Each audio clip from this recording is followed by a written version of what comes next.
നമ്മൾ ഒരാളോട് ഒരു ചോദ്യം ചോദിക്കും, നമ്മൾ ആർ യു എന്നാണോ ചോദിക്കുക അതോ ഡു യു എന്നാണോ ചോദിക്കുക? നമുക്ക് ഈ രണ്ട് രീതിയിലും ചോദിക്കാൻ സാധിക്കും. അതെങ്ങനെയാണെന്ന് നമുക്ക് നോക്കാം. ഇപ്പോൾ ഡു യു പ്ലസ് വേർബ് ചേർത്തിട്ട് നമുക്ക് ചോദിക്കാം. ഇപ്പോൾ ഡു യു കഴിഞ്ഞിട്ട് വെർബ് ചേർത്ത് നമുക്ക് ചോദിക്കാം. Do you work on Sundays? നിങ്ങൾ സൺഡേകളിൽ, ഞായറാഴ്ചകളിൽ വർക്ക് ചെയ്യാറുണ്ടോ? അപ്പോൾ ഡു യു ചെയ്യാറുണ്ടോ എന്ന് ചോദിക്കാൻ വേണ്ടിയിട്ട്.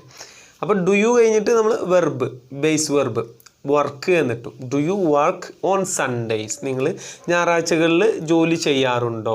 പിന്നെ അതുപോലെ തന്നെ ഡു യു ലൈക്ക് ബിരിയാണി?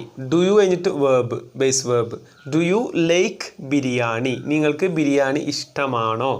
അതുപോലെ തന്നെ ഡു യു വാച്ച് മൂവീസ്? നിങ്ങൾ മൂവീസ് കാണാറുണ്ടോ? Do you play games? ഇങ്ങനെയൊക്കെ നമുക്ക് ചോദിക്കാം. നിങ്ങൾ ഉണ്ടോ, നിങ്ങളത് ചെയ്യാറുണ്ടോ, നിങ്ങൾ ഗെയിം കളിക്കാറുണ്ടോ, നിങ്ങൾ ബിരിയാണി കഴിക്കാറുണ്ടോ, നിങ്ങൾ സിനിമ കാണാറുണ്ടോ? അങ്ങനെയൊക്കെയുള്ള ചോദ്യങ്ങൾ ചോദിക്കാൻ വേണ്ടി നമുക്ക് ഡു യു എന്ന് ചോദിക്കാം. പിന്നെ മറ്റൊരു രീതിയിൽ നമുക്ക് ആർ യു എന്ന് വെച്ച് ചോദിക്കാം.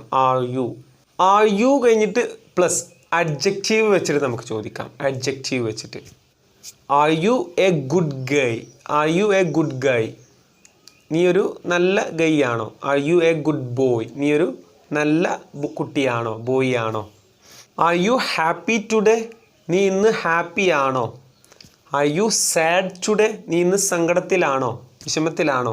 പിന്നെ നമുക്ക് ആർ യു എന്ന് കഴിഞ്ഞിട്ട് വെർബ് ING ഫോമിൽ നമുക്ക് ചോദിക്കാം. അത് നൗ, ഇപ്പം നടക്കുന്ന ഒരു കാര്യം പറയാൻ വേണ്ടിയിട്ട്.